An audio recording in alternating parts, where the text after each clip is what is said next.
नमस्कार दर्शकों, मैं हूं आपके साथ Lakshmi Panchal. AP 100 TV live के समाचार बुलेटिन में आप सभी का मैं एक बार फिर तहे दिल से स्वागत करती हूं। चलिए देश प्रदेश की तमाम हर बड़ी खबर पर डालते हैं सबसे पहले नजर। चुनाव क्षेत्र में जितने भी हमारे अधिकारी हैं वो भाजपा के इशारों पर कठपुतली बने हुए हैं।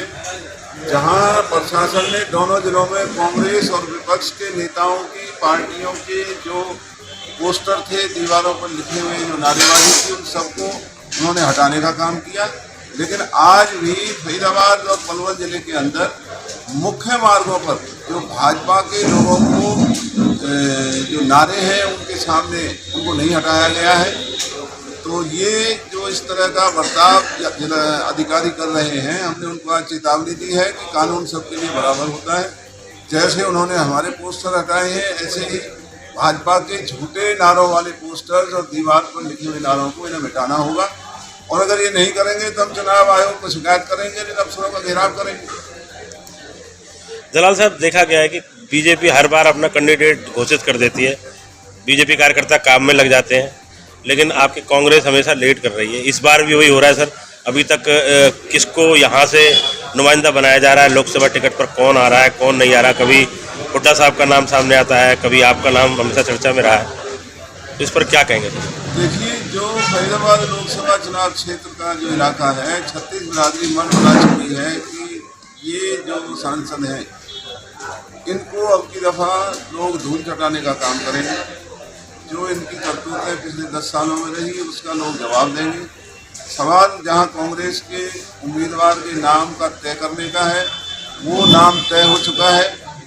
लोकसभा क्षेत्र के लोग जान भी चुके हैं अच्छी तरह। अब आने वाले कुछ दिनों में वो नाम आप लोगों के सामने आ जाएगा। लेकिन लड़ाई हम शुरू से लड़ना बंद नहीं किया है। हम पहले दिन से ही लोकसभा क्षेत्र में हम हमारे भाई कार्यकर्ता, आम आदमी पार्टी के कार्यकर्ता अपनी अपनी जिम्मेवारियों को निभा रहे हैं और बहुत अच्छा रिस्पांस हमें फरीदाबाद लोकसभा चुनाव क्षेत्र में भाजपा के खिलाफ मिल रहा है। जलाल साहब, अरविंद केजरीवाल के जो मामला हुआ है, क्या कहेंगे इसको लेकर? अरविंद केजरीवाल जी क्योंकि भाजपा के लिए चुनौती बन चुके थे, उनके द्वारा जो दिल्ली सरकार में स्वास्थ्य और शिक्षा सेवाओं को जिस तरह से उन्होंने उपलब्ध कराया, उससे उनका नाम देश में नहीं दुनिया में उभर करके एक बहुत अच्छे नेतृत्व के रूप में आया। भाजपा इनसे घबरा रही थी, इसलिए उनको बदनाम करने के लिए गैर कानूनी तरीके से उनको जो गिरफ्तार किया है हम उसकी निंदा करते हैं। हमें न्यायपालिका पर पूरा विश्वास है कि जल्दी ही केजरीवाल जी को न्याय मिलेगा और वो बाहर आएंगे। बात कहा जा रहा है कि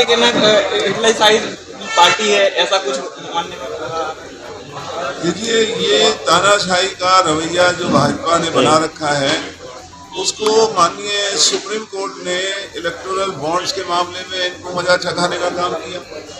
और जो ये झूठे मुकदमे बना रहे हैं, हमें न्यायपालिका पर पूरा विश्वास है कि इन झूठे मुकदमों में भी न्यायपालिका बीजेपी को धूल चटाने का काम करेगी और केजरीवाल जी बाहर आकर के भाजपा के लिए फिर से बहुत बड़ी चुनौती बनकर के उभरेगी। बात करें वहीं बीजेपी 400 पार का नारा दे रही है। फरीदाबाद लोकसभा की बात करें, तमाम कार्यकर्ता कह रहे हैं कि 10 लाख का, उसको लेकर कुछ प्रतिक्रिया? जो भाजपा के पेड वर्कर हैं, जिन्हें तनख्वाह दी जाती है, जिन्हें देश की लूट का पैसा उनके घरों में भेजा जा रहा है, केवल मात्र कोई सैकड़ों ऐसे कार्यकर्ता हैं जो इस तरह की बातें करते हैं। वरना तो भाजपा के अपने कार्यकर्ता पदाधिकारी भी भाजपा से खिलाफ हैं, नाराज हैं, सांसद से नाराज हैं, उनके खिलाफ हैं।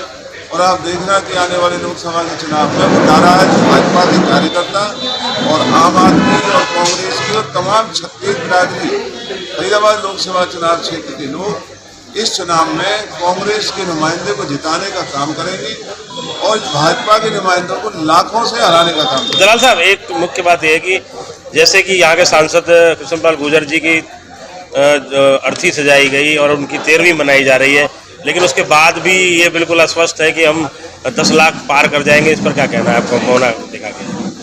क्योंकि जो इनको आदत पड़ी हुई है, पिछली दफ़ा इनका दाव लग गया था, पिछली दफ़ा जो उम्मीदवार था उन लोगों के मुताबिक ठीक नहीं माना गया था। लेकिन अब की दफ़ा तो बात ही दूसरी है। अब की दफ़ा तो लड़ाई आर पार की होगी।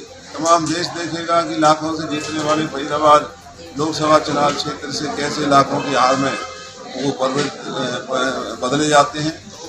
तो इनके दावों में कोई जान नहीं है, ये घबराए हुए हैं, ये जान चुके हैं कि लोग इनके हाथों से निकल चुके हैं। इनकी झूठी नीतियाँ, झूठी घोषणाएं, उनकी असलियत लोगों के सामने आ चुकी है। इसलिए अब ये झूठा नारा दे रहे हैं 400 पार, जबकि ये 200 को भी पार करने की हैसियत भाजपा की आज देश के अंदर नहीं। बात करें, कल पृथ्वा में एक कार्यक्रम का आयोजन किया गया था, तमाम सरपंच सरदारी मौजूद थी। केंद्रीय मंत्री ने कहा था कि कोई मेरा कितना भी विरोध कर ले, मैं उससे नहीं डरता, क्योंकि विपक्ष ये काम करवा रहा है और मोहना ग्रीन एक्सप्रेसवे पे कट बंद कर रहेगा। उन्होंने चिल्ला चिल्ला के कल बात कही थी। देखिए, क्योंकि भाजपा के नेताओं ने जो जमीनें खरीदने का काम वहाँ किया, जी, कट न बनने देने का ड्रामा हुआ, तो उस एवज में मजबूर होकर के किसानों ने अपनी जमीनों को सस्ते दामों पर बेचने का काम किया। भाजपा के नेताओं ने वहाँ सैकड़ों एकड़ जमीन खरीदी है और कट बनाने का ऐलान तो हम कर चुके हैं जी। वहाँ पर हम कट बनाएंगे। भाजपा अगर बनाना चाहती तो बना सकते थे, उन्होंने बनाया नहीं। अब इनकी सरकार इस न हरियाणा में आएगी न देश में आएगी, तो ये कट कहाँ से बनाएंगे? ये कट बनाने का हम वादा करते हैं। मोहना के वहाँ न केवल कट बनाएंगे, बल्कि जो लोगों को कम मुआवजा दिया गया जमीन एक्वायर